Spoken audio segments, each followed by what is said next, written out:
when we go out in a hot sunny day, we cover ourselves by a layer of cloths, we use sunglasses, otherwise we will use an umbrella. But what about our earth?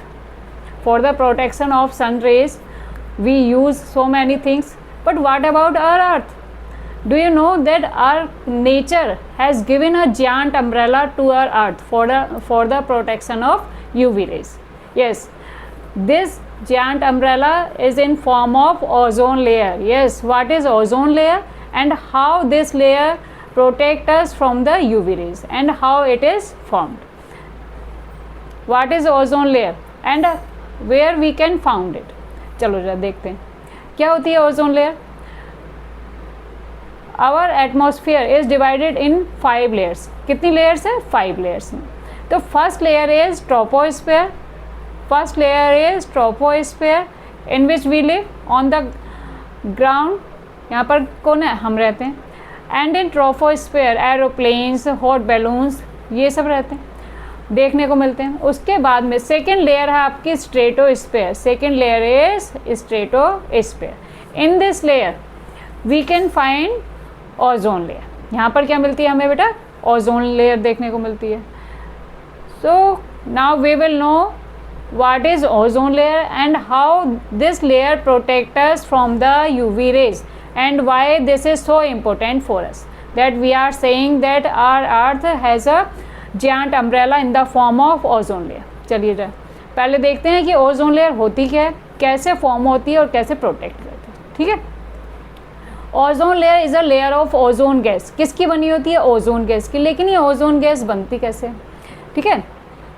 In on the ozone layer, ozone layer किसकी बनी होती है? Ozone gas की बनी होती है. Ozone gas पर जैसे क्या होता है बेटा? UV रेज पड़ती हैं, अल्ट्रावायलेट रेज पड़ती हैं. क्या होता है? ये ओजोन किस में ब्रेक डाउन हो जाती है?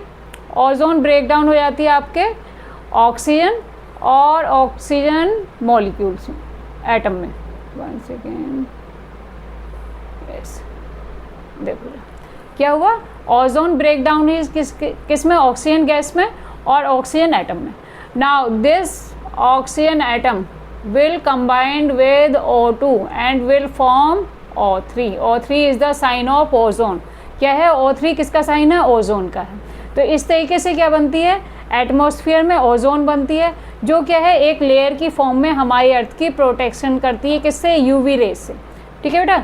और किससे बनती है? किसके कब बनती है? जब UV रेज ओजोन लेयर पर बनती है. ओजोन लेयर क्या है? ओजोन की बनी हुई एक लेयर है. ठीक है. और ओजोन के ब्रेक डाउन होने से ही क्या बनती है? एटमॉस्फेयर में और ऑक्सीजन से रिएक्शन करके ये ओजोन लेयर बनेगी. ठीक है बेटा. इस तरीके से बनती है ओजोन लेयर. अब ओजोन लेयर एक्ट कैसे करती है? Ozone layer act as a natural shield. Natural shield mean जैसे हमें अम्ब्रेला से क्या मिलती है? प्रोटेक्शन मिलती है. इसी तरीके से क्या है? ये हम सबको प्रोटेक्ट करती है, क्योंकि क्या है? पूरी अर्थ को कवर कर रही है, जिसकी वजह से क्या है? UV रेज अर्थ पर ना पड़े. और क्या खासियत है इसकी? ओजोन लेयर UV रेज का 90% एब्जॉर्व कर लेती है. क्या करती है? 90% एब्जॉर्व कर लेती है. मीन्स केवल 10% अर्थ तक पहुंचता है. तो सोचो कि ये UV रेज अगर 90% अर्थ पर आए तो कितनी ज़्यादा हार्मफुल होंगी. और इस UV रेज से क्या होगी? डिफरेंट टाइप ऑफ डिसीज़ देखने को मिलेंगी. क्या मिलेंगी? स्किन कैंसर, स्किन बर्निंग, जो भी प्रॉब्लम्स हैं वो सारी क्या होंगी? इतनी अमाउंट में फैलेंगी. ठीक है बेटा. तो ओजोन लेयर क्या कर रही है? हमारी प्रोटेक्शन कर रही है. लेकिन यही ओजोन लेयर क्या कर रहे हैं? हमारी एक्टिविटीज़ की, मीन्स ह्यूमन बीइंग की एक्टिविटीज़ से क्या हो रही है? डैमेज भी हो रही है. पहले इसका इंपॉर्टेंट देख लेते हैं कैसे फॉर्म होती है, और उसके बाद में देखेंगे कि हम ह्यूमन बीइंग इसको कैसे डैमेज कर रहे हैं. देखो जरा, वाई इट इज़ इम्पोर्टेंट अभी बताया आपको. If UV radiation were not absorb by ozone, means अगर UV रेडिएशन को ओजोन लेयर एब्जॉर्ब नहीं कर रही है, it would reach the earth surface. कहाँ पर पहुँचेगी? अर्थ सरफेस पर. जिसकी वजह से क्या होगी? आपके स्किन कैंसर, आई प्रॉब्लम्स. मीन्स क्या है? कभी आपने देखा हो कि सन ग्लासेस लगा के नहीं गए हम, तो क्या हो?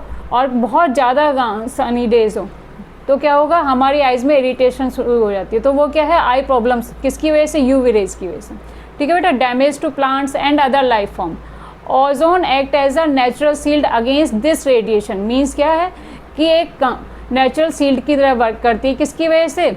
यूवी रेज से हमें बचाती है। It help in protecting life on earth, और इस तरीके से जितने भी लिविंग ऑर्गेनिज्म हैं उन सबको प्रोटेक्ट करके अर्थ पर हमें बचाती है। अब केमिकल रिएक्शन हमने क्या देखा? केमिकल रिएक्शन में हमने देखा कि ओजोन की ब्रेकडाउन हुई, ब्रेकडाउन होने के बाद में ऑक्सीजन बना और उसके साथ में क्या बना? O2 एटम बना।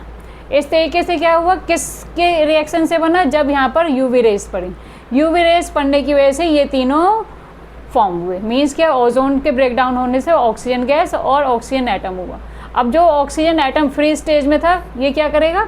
ऑक्सीजन जो दूसरे ऑक्सीजन गैस के मॉलिक्यूल्स होंगे उनसे रिएक्शन कराएगा और दोबारा से क्या बनेगी? ऑक्सीजन गैस बनेगी। इस तरीके से क्या होता है?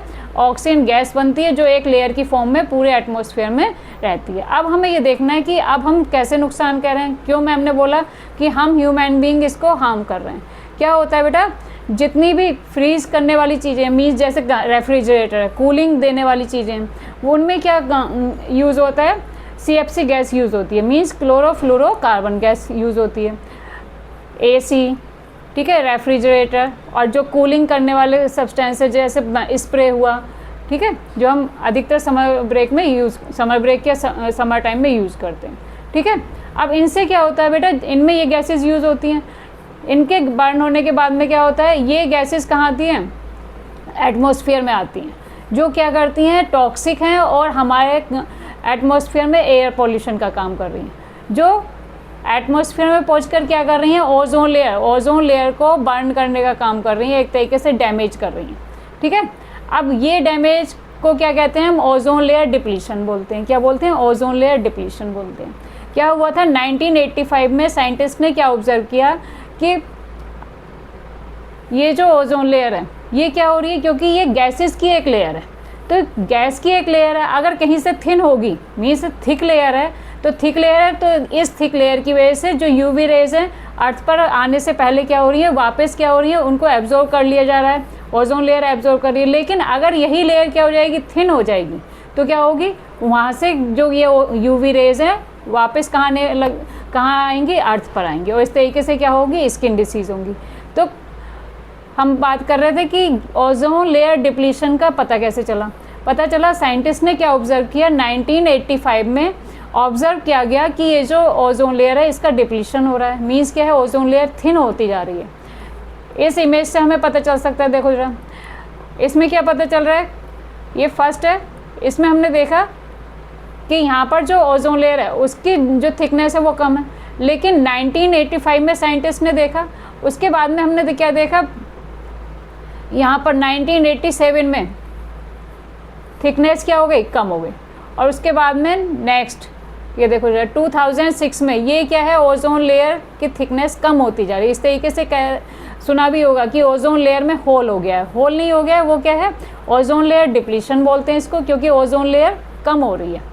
ठीक है, थिकनेस कम हो रही है। इस तरीके से हमारी ह्यूमन बीइंग की एक्टिविटीज से क्या हो रहा है? ओजोन लेयर जो हम सबको प्रोटेक्ट कर रही है, हम उसी को नुकसान पहुंचा रहे हैं। ठीक है बेटा, ये तो बात थी आपकी ओजोन लेयर की, जो क्या है? प्रोटेक्टिव शील्ड कहते हैं हम जिसे, जिसकी वजह से हम ह्यूमन बीइंग या जितने भी लिविंग ऑर्गेनिज्म हैं अर्थ पर सर्वाइव कर पा रहे हैं, और हमारी एक्टिविटीज़ से ही हम इस अम्ब्रेला लाइक प्रोटेक्टिव शील्ड को डैमेज कर रहे हैं। अब देखते हैं बेटा rusting of iron. Rusting of iron क्या है? हमने जहाँ पर देखा था केमिकल चेंज और फिजिकल चेंज, वहाँ पर एक इमेज दी हुई थी। उस टाइम तो मैंने एक्सप्लेन नहीं किया था, लेकिन अब देखते हैं।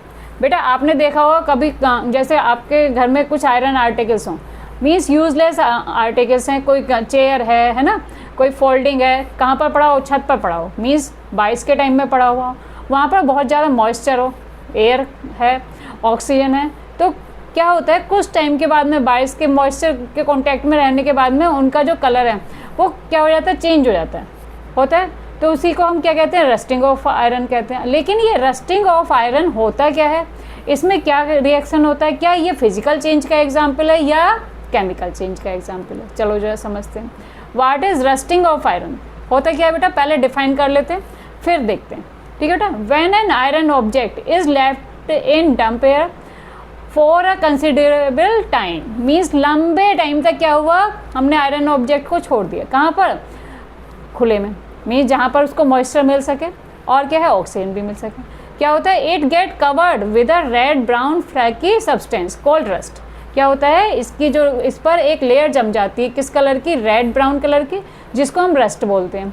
अब ये रस्ट है क्या, this is called rusting of iron, means इस प्रोसेस को क्या बोला हमने, रस्टिंग ऑफ आयरन हुआ। लेकिन इसमें बना क्या, ऐसी क्या केमिकल रिएक्शन हुई, कैसे हुआ बेटा, आयरन आर्टिकल हुआ।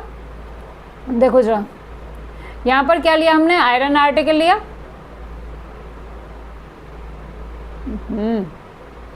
हद है, दोबारा से देखते हैं।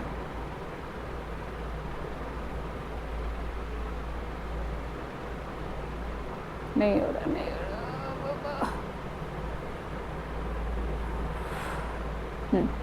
देखो जरा यहाँ पर आयरन आर्टिकल लिया, दूसरा क्या लिया हमने, क्या बोला, आयरन आर्टिकल का कॉन्टैक्ट कब आया, बोला हमने मॉइस्चर के कॉन्टैक्ट में। मॉइस्चर में क्या होगी, वाटर प्रेजेंट होगी।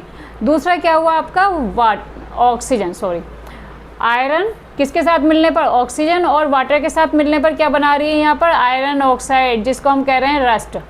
ठीक है बेटा, तो मीन्स क्या हुआ, यहाँ पर एक नया प्रोडक्ट बन रहा है। ऐसा नहीं हो सकता आयरन से दोबारा से आयरन ऑक्साइड बन रहा है नया प्रोडक्ट, लेकिन आयरन ऑक्साइड से वापस हमें इसी फॉर्म में आयरन मिल जाए। मीन्स कुछ केमिकल रिएक्शन करानी पड़ेंगी तो वहाँ पर मिल सकता है, लेकिन एज इट इज़ नहीं मिलेगा।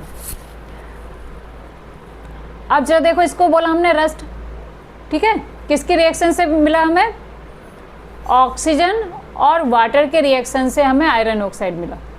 ठीक है, अब ये रस्ट और कोरोसन क्या है, रस्ट का नाम सुना होगा, मीन्स अधिकतर बच्चे क्या होते हैं, कोरोसन और रस्ट में कंफ्यूज रहते हैं। एक्चुअली कोरोसन होता क्या, corrosion refers to a general weakening of metal as a result of various forms of a chemical attack.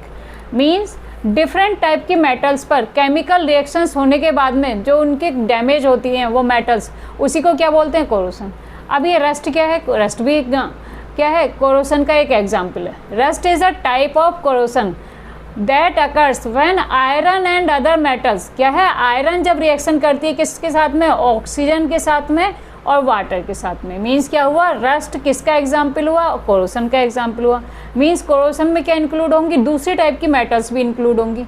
देखो जरा क्या हो सकता है, जैसे ये है corrosion in copper, corrosion in zinc, corrosion of aluminium, and this one is corrosion of iron. ये किसका एग्जाम्पल हुआ बेटा, कोरोसन ऑफ आयरन, जिसे हमने क्या बोला, रस्ट बोला। ठीक है, तो मीन्स रस्ट क्या हुआ, कोरोसन का ही एक एग्जाम्पल हुआ। ठीक है, अब हम देखते हैं, हमने बोला ये रस्टिंग है, तो मीन्स क्या है, आयरन आर्टिकल्स हमारे घर में ही यूज़ नहीं होते हैं। मीन्स क्या है, अगर आप बाहर निकल के देखें, ब्रिज वे, बड़े बड़े जो टावर्स हैं वहाँ पर भी आयरन आर्टिकल्स यूज़ होते हैं। तो अगर वो, क्योंकि वो कंटिन्यू मॉइस्चर के कॉन्टैक्ट में रहते हैं, तो उनको हम मीन्स रस्टिंग से बचा कैसे सकते हैं, मीन्स प्रिवेंट कैसे कर सकते हैं। तो क्या है, फर्स्ट मेथड क्या आपका बेटा, पेंटिंग। मीन्स उनको पेंट कर दें। जब उनको पेंट करेंगे तो क्या करेंगे, उनका जो लेयर है, मीन्स आयरन लेयर है, मॉइस्चर के कॉन्टैक्ट में आने से बच जाएगी। पेंट करके क्या होगी, वो कॉन्टैक्ट हट जाएगा। सेकंड, आपने देखा हो कभी आप मीन्स घूमने के लिए गए हो, कुछ टाइम के बाद में आ रहे हैं और आपकी साइकिल क्या है, बारिश में खड़ी रह गई है, मीन्स वहाँ पर बहुत ज़्यादा मॉइस्चर मिल गया उसको।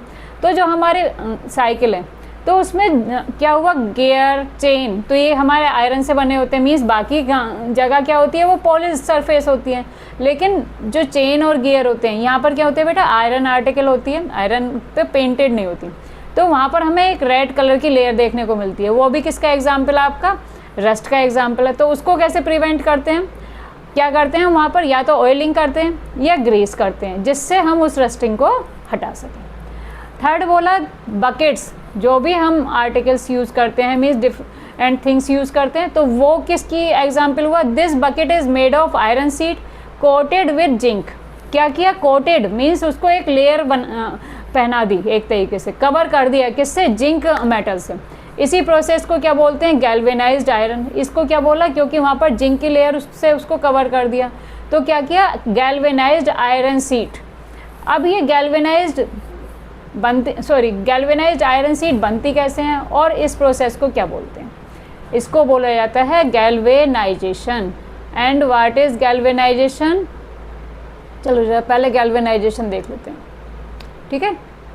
अब गैल्वेनाइजेशन प्रोसेस के लिए हमें क्या यूज़ करना होता है, जो भी आयरन आर्टिकल है, क्योंकि हम क्या कर रहे हैं वहाँ पर लेयर से कवर कर रहे हैं, किसकी, जिंक की। पहले क्या किया, पहला प्रोसेस है क्लीनिंग, मीन्स किस आर्टिकल को हम कवर करने जा रहे हैं जिंक से, पहले उसको क्लीन किया जिससे उस पर रस्टिंग हो या जो भी डस्ट है वो हटा दें। सेकंड क्या बोला उसको, pickling, it is dipped in a dilute acid, means क्या किया, एसिड सॉल्यूशन में उसको डिप किया फ्रॉम द मीन्स, जिससे उसकी जो रस्टिंग का प्रोसेस था, पहले तो उसको क्लीन किया, फिर दूसरा उसको हटाने के लिए जो भी क्या था आपका रस्टिंग था उसको हटाने के लिए। Third, rinsing, the article is rinsed in clear water to remove any acid residue, क्योंकि हमने इससे पहले किस में डिप किया था, एसिड में डिप किया था, तो उस एसिड को रिमूव करने के लिए हमने क्या किया, क्लीन वाटर में उसको डिप किया। थर्ड प्रोसेस हो गया। फोर्थ प्रोसेस क्या हुआ, it is dipped in a flux solution to prevent oxidation, क्योंकि हम वाटर में डिप कर रहे हैं तो वाटर क्या होता है, H2O होता है, मीन्स हाइड्रोजन और ऑक्सीजन का मिक्सचर होता है, तो ये भी चांसेस हैं कि अगर हम उसको गैल्वेनाइज करेंगे, जिंक से रिएक्शन कराएंगे तो वहाँ पर ऑक्सीजन रिएक्शन कर जाए और फिर दोबारा से रस्टिंग हो, तो क्या करते हैं उसी ऑक्सीजन को प्रिवेंट करने के लिए कि वहाँ पर ऑक्सीजन उसको ना मिले, तो उसको रोकने के लिए हम क्या करते हैं, फ्लक्सिंग करते हैं। मीन्स क्या किया, it is dipped in a flux solution to prevent oxidation before dipping in zinc, ठीक है बेटा। फिफ्थ क्या हुआ, गैल्वेनाइजेशन प्रोसेस जिसे हम कह रहे हैं, the article is dipped in molten zinc, molten means जो मेल्टेड, क्योंकि जिंक क्या है, सॉलिड, मेटल क्या होती है, सॉलिड स्टेट में होती है, लेकिन अगर हम उसको कवर करेंगे तो उसको मेल्ट करेंगे, है ना, मेल्ट करके क्या करेंगे, मीन्स लिक्विड फॉर्म में चेंज करेंगे। अबाउट 450 डिग्री सेल्सियस, कितना टेम्परेचर कितना इंक्रीज करा, 450 degree Celsius. A layer of zinc is coated on it, means क्या हुआ, अब ये जो आयरन आर्टिकल था उस पर क्या हुआ, एक लेयर बन गई किसकी, जिंक की। इस तरीके से क्या मिला हमें, जिंक लेयर को कवर करके आयरन आर्टिकल सेफ हो गए। अब नेक्स्ट स्टेप क्या था, कूलिंग एंड इंस्पेक्शन। अब उसको जो आर्टिकल थी, कौन सी थी, आयरन आर्टिकल थी, जिंक से कवर किया, क्योंकि वो मोल्टेड जिंक में डाला था, तो वो क्या होगा, हॉट होगा, उसको कूल किया। कूल करने के बाद में हम क्या ऑब्जर्व करते हैं कि दोनों आर्टिकल्स क्या थी आपकी, आयरन सीड्स, जो आयरन थी पहली वाली उसमें और इसमें क्या फ़र्क है, जो रस्टेड आयरन आर्टिकल थी वो क्या थी, iron react with oxygen and moisture in the air and forms rust, क्या होता है वो रस्ट बना सकती है, कब, क्योंकि वहाँ पर एयर और मॉइस्चर दोनों मिल सकते हैं, एयर में क्या होती है आपकी ऑक्सीजन, मॉइस्चर में क्या होता है वाटर। लेकिन ये जो जिंक कोटेड सीट मिली है इसमें क्या है, ना तो मॉइस्चर मिलेगा उसे, ना ही एयर मिलेगा, तो यहाँ पर रस्टिंग की जो पॉसिबिलिटी होती है वो ख़त्म हो जाती है। तो इस तरीके से हम क्या करते हैं, आयरन आर्टिकल्स को कवर कर देते हैं by the process of galvanisation. And where these articles are used, जो भी ये कवर्ड मीन्स जिंक लेयर वाले आर्टिकल्स हैं, कहाँ यूज़ करते हैं, वाटर पाइप्स यूज़ करते हैं, घरों में वाटर पाइप्स होते हैं, रूफिंग सीट्स होती हैं, इलेक्ट्रिक पोल्स होते हैं, फेंसिंग, ब्रिज और बकेट्स एंड यूटेंसिल्स, ये सारे आर्टिकल्स क्या होते हैं, कवर्ड होते हैं। किस प्रोसेस से होते हैं बेटा, गैल्वेनाइजेशन के प्रोसेस से। और इसके अलावा और क्या प्रोसेस है प्रिवेंशन के लिए, कि हम क्या करते हैं, आयरन आर्टिकल को रस्टिंग से प्रिवेंट कर सकें। देखो जरा बेटा, ये क्या बोलते हैं इस प्रोसेस को, क्रोम प्लेटिंग। मीन्स आपने देखी होंगी कि घरों में गाड़ियाँ होती हैं, बड़ी शाइनिंग करती होती हैं, उनकी जो आउटर लेयर होती है क्या होती है, बहुत ज़्यादा शाइनी सरफेस होती है ना। अब ऐसा क्या होता है, आयरन तो कभी भी शाइन नहीं करती, पेंट कर देंगे तो भी इतनी ज़्यादा शाइन नहीं करेगी, तो इनमें कुछ ना कुछ तो स्पेशल टेक्निक है। क्या होता है बेटा, Chrome plating. Chrome plating means जिसमें क्रोमियम की प्लेटिंग कर दी जाए। प्लेटिंग मीन्स क्या है बेटा, क्रोमियम की लेयर को कवर कर दिया, किस पर, आयरन आर्टिकल पर, ठीक है। Chrome plating is a technique of electroplating a thin layer of chromium on to a metal object. Chrome plating क्या है, इलेक्ट्रो का मतलब क्या होगा, इलेक्ट्रिक प्रोसेस की हेल्प से क्रोमियम की लेयर को आयरन ऑब्जेक्ट पर कवर कर दिया, ठीक है बेटा। इसी प्रोसेस को हम बोलते हैं हम क्रोम प्लेटिंग। अब ये क्रोम्ड लेयर कैन बी डेकोरेटिव, कहाँ पर यूज़ कर सकते हैं, हम घरों में सीलिंग फैन यूज़ कर रहे हैं, ठीक है। देखने में कैसी सरफेस होती है, इनकी बहुत ज़्यादा शाइनी होती है जब नए नए आते हैं, ये नहीं कि पुराने भी शाइनी करेंगे, ठीक है। जो गाड़ियाँ होती हैं मीन्स व्हीकल हैं, तो उनकी जो आउटर कवर होती है क्या बेटा, शाइनी होती है, ठीक है। और दूसरा क्या है, डेकोरेशन में तो यूज़ करते ही हैं भाई। दूसरा क्या है, कोरोशन रेसिस्टेंस मीन्स क्या है, रस्टिंग के प्रोसेस से प्रिवेंट कर सकते हैं। इजी क्लीनिंग प्रोसीजर, जब इनकी सरफेस क्या होगी, बहुत ज़्यादा स्मूथ होगी तो क्या होगी, आसानी से क्लीन भी कर सकते हैं। एंड इंक्रीज सरफेस हार्डनेस, और जो सरफेस होती है बेटा वो हार्ड हो जाती है। ये सारी क्वालिटीज़ किसकी हैं, क्रोम प्लेटिंग से बनने वाले आर्टिकल्स की। So by the process of galvanisation, painting, chrome plating, ठीक है, and greasing and oiling, these are the methods for the prevention of rusting. ठीक है बेटा, ये सारे मेथड हुए आपके किससे बचाने के, रस्टिंग से बचाने के। ठीक है, ये तो हुआ। लेकिन अब एक इम्पोर्टेंट फैक्ट, ठीक है, चलो अब हमने बोला इतने सारे प्रोसेस होते हैं आपके रस्टिंग से बचाने के। क्या क्या बोले आपके, सबसे पहला था आपका painting, oiling, greasing, galvanisation and Chrome plating. ठीक है बेटा, ये मेथड हुए। अब क्या है आपके सिप क्या होते हैं बेटा, वाटर में ही रहते हैं। मीन्स हम बोल रहे हैं कि आयरन आर्टिकल को अगर मॉइस्चर मिले तो वहाँ पर रस्टिंग हो जाती है। तो इन सिप्स में ऐसा क्या यूज़ किया जाता है, कंटिन्यू वाटर के कांटेक्ट में रहते हैं, लेकिन फिर भी क्या है वहाँ पर क्या रस्टिंग नहीं होती, रस्टिंग होती है, लेकिन वहाँ पर क्या मेथड यूज़ किए जाते हैं। फर्स्ट मेथड क्या बोला बेटा, protective paint coating, means the ship is covered with special waterproof paint. क्या किया जाता है, जो वहाँ पर सिप पर पेंट किया जाता है वो क्या होता है, वाटरप्रूफ पेंट होता है। This paint act like a sealed, किसकी तरह वर्क करता है, सील्ड की तरह वर्क करता है। And prevent sea water and oxygen from touching the steel. क्या बोला, सी वाटर का मतलब हुआ उसमें बहुत ज़्यादा सॉल्टी वाटर होगा। क्या होगा, सॉल्टी वाटर होगा, सॉल्ट प्रेजेंट होंगे। तो जब सॉल्ट प्रेजेंट होते हैं तो बेटा वहाँ पर रस्टिंग का प्रोसेस ज़्यादा से ज़्यादा होगा। तो इस सॉल्टी वाटर से प्रोटेक्शन के लिए क्या करते हैं, वहाँ पर जो पेंट किया जाता है वो क्या होता है, वाटरप्रूफ बनाया जाता है। दूसरा फीचर क्या है, सैक्रिफिशियल एनोड्स। अब ये सैक्रिफिशियल एनोड क्या है भाई, सैक्रिफिशियल एनोड्स का मतलब है, देखो ये दिस टाइप, ये 1 2 इस तरीके की क्या लगा दी जाती है बेटा, ब्लॉक्स लगाए जाते हैं सिप पर, जिसमें क्या किया जाता है, जिंक, मैग्नीशियम, एल्यूमिनियम, इस तरीके की मेटल्स का यूज़ करके इन ब्लॉक्स को अटैच कर दिया जाता है टू द हल, मीन्स नीचे वाले पोर्शन पर, इस वाले पोर्शन पर इनको अटैच कर दिया, जिससे क्या हो, these metals corrode instead of the ship. Means क्या होगा, जो रस्टिंग का प्रोसेस स्टार्ट होगा वो पहले इन ब्लॉक्स पर स्टार्ट होगा। तो इस तरीके से क्या किया जाता है, इन सिप्स को बचाया जाता है किससे, रस्टिंग से, रस्ट होने से। लेकिन इतने सारे मेथड्स यूज़ करने के बाद में भी क्या होता है, एक पार्ट क्या है, क्या बोलेंगे, इकोनॉमी का एक पार्ट, मीन्स एक बहुत बड़ी अमाउंट मनी की किसके लिए यूज़ की जाती है, इन शिप्स के रिपेयरिंग के लिए यूज़ की जाती है। क्यों, क्योंकि ये कंटिन्यू सॉल्टी वाटर के कांटेक्ट में रहते हैं, और सॉल्टी वाटर के कांटेक्ट में रहने के बाद में वहाँ पर इतने सारे प्रिवेंशन करने के बाद भी रस्टिंग का प्रोसेस हो जाता है, क्योंकि कुछ ना कुछ पार्ट जरूर डैमेज होता है। अब ये तो बात हो गई हमारी गैल्वेनाइजेशन की, और ये आता है इम्पोर्टेंट पॉइंट, क्रिस्टलाइजेशन।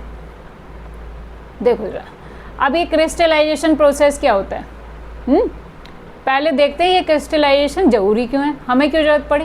देखो जरा, फर्स्ट एक्टिविटी हमने की थी शुगर सॉल्यूशन की थी, जब हमने चैप्टर पढ़ाया था फिजिकल और केमिकल चेंज, तो हमने ये बोला था कि we can get sugar from the sugar solution by the process of evaporation, बोला था।